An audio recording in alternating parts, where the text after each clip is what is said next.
اللہ الرحمن الرحیم۔ السلام علیکم۔ حضرت داؤد علیہ السلام اور خوبصورت لڑکی کا واقعہ اسلامی روایات میں ایک معروف داستان ہے جسے عموماً عبرت اور سبق آموزی کے طور پر پیش کیا جاتا ہے۔ اس واقعے کی تفصیلات درج ذیل ہیں۔ حضرت داؤد علیہ السلام اللہ تبارک و تعالیٰ کے نبی اور ایک عظیم بادشاہ تھے۔ ایک دن انہوں نے اپنی چھت سے ایک خوبصورت عورت کو دیکھا جو کہ غسل کر رہی تھی۔ اس عورت کا نام بیت شیبہ تھا اور وہ اوریہ نامی ایک جنگجو کی بیوی تھی۔ حضرت داؤد علیہ السلام اس عورت کی خوبصورتی سے متاثر ہوئے اور انہوں نے اپنے خادم کو اسے بلانے کے لیے بھیجا۔ بیت شیبہ حضرت داؤد علیہ السلام کے پاس آئیں اور وہ ان کے ساتھ وقت گزارنے لگیں۔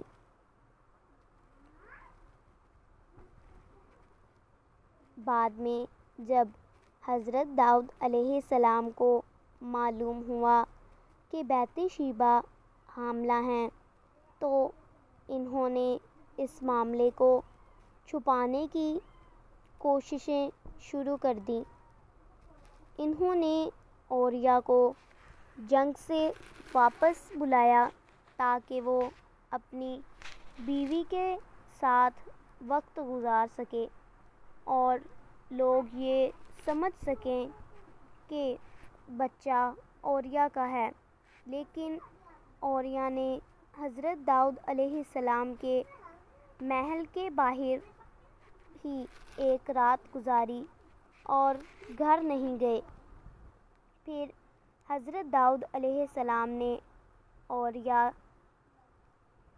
کو جنگ کے محاذ پر بھیج دیا اور حکم دیا کہ اسے ایسی جگہ پر بھیجا جائے جہاں پر وہ جنگ لڑتے لڑتے جنگ میں شہید ہو جائے۔ اوریہ جنگ میں شہید ہو گیا اور حضرت داؤد علیہ السلام نے بیت شیبہ سے شادی کر لی۔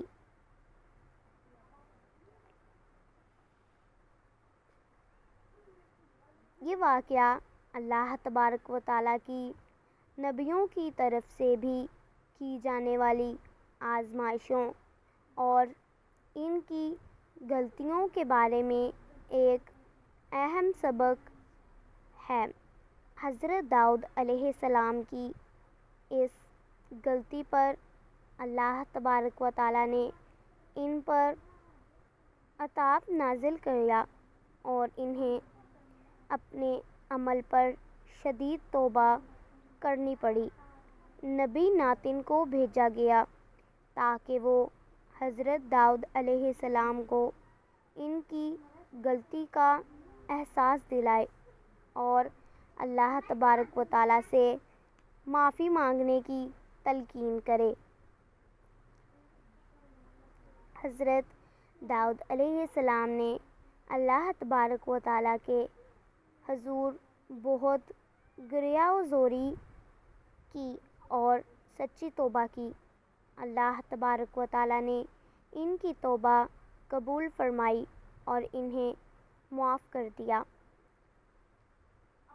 اس واقعے سے ہمیں یہ سبق ملتا ہے کہ نبیوں اور اولیاء کو بھی اللہ تبارک و تعالیٰ کی خوشنودی کے لیے اپنی خواہشات کو قابو میں رکھنا چاہیے۔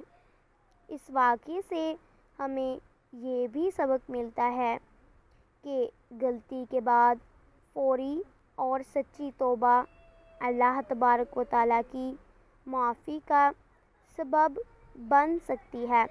حکمرانوں اور قاضیوں کو انصاف کے تقاضے پورے کرنے چاہئیں اور اپنی ذاتی خواہشات کو فیصلوں پر اثر انداز نہیں ہونے دینا چاہیے۔ اس واقعے سے ہمیں یہ بھی سبق ملتا ہے اور اس بات کی یاد دہانی کراتا ہے کہ انسان خطا کا پتلا ہے، لیکن اللہ تبارک و تعالیٰ کی رحمت اور مغفرت ہر چیز پر غالب آ جاتی ہے۔ اس واقعے سے ہمیں یہ بھی سیکھنے کو ملتا ہے کہ اللہ تبارک و تعالیٰ اپنے برگزیدہ بندوں کی بھی آزمائش کرتا ہے تاکہ ان کی اخلاقی اور روحانی صفائی ہو سکے۔ اس واقعے سے ہمیں یہ بھی سبق ملتا ہے اور یہ واقعہ اسلامی روایات میں ہمیں یاد دلاتا ہے کہ ہمیں ہمیشہ اللہ تبارک و تعالیٰ سے ڈرتے رہنا چاہیے اور اپنے اعمال کا محاسبہ کرتے رہنا چاہیے۔ امید کروں گی کہ آپ کو میری آج کی ویڈیو پسند آئی ہوگی۔ پسند آئی ہو تو لائک اور شیئر ضرور کر دیجیے گا۔ اللہ پاک ہم سب کو نیک اعمال کرنے کی توفیق عطا فرمائے اور ہمیں ہمیشہ برائیوں سے بچنے کی توفیق عطا فرمائے۔ آمین ثم آمین۔ جزاک اللہ۔ اللہ حافظ۔